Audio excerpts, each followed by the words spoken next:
That's what capitalism. See, capitalism is this thing where it's a little bit of a Ponzi scheme in a way. You could define it like that, or like Hunger Games, Squid Games type scenario where the people at the top want to have plenty of options, but they don't want you to have no options.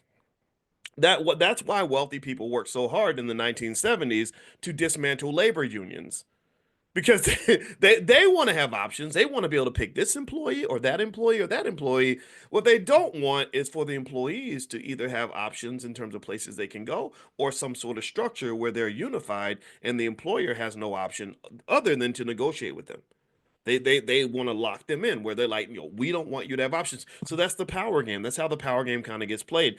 One of the problems that a lot of wealthy people had during the pandemic is that suddenly people had a lot of options. Why? Well, the government was writing checks, so people had stimulus money, and they were staying at home, and they started to think about their lives and all the things that they wanted to do. They started to gain consciousness, which really is the enemy of oppression.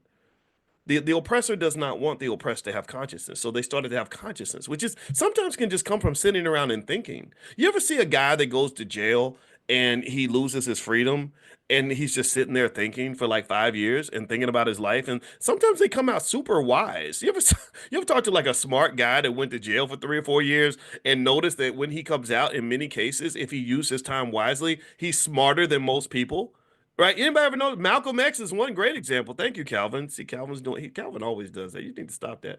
He's always coming up with the right words at the right time. I swear he's got a gift.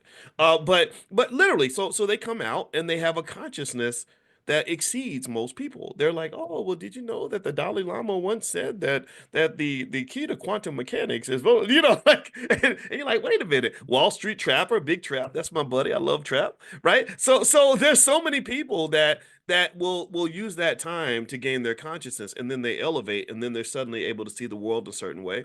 So a lot of times when you're conscious, and you're in a cage, I think a person that's conscious and they live in a cage is it can become dangerous because then they start to understand the cage. They start to see the cage and they start to see all the places they could be other than the cage. And then at that point, once they have freedom, and a free person that has consciousness is very, very hard to oppress. They're very, very hard to contain and control.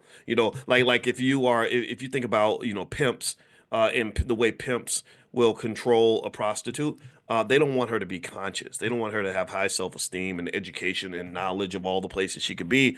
They want her limited in her options.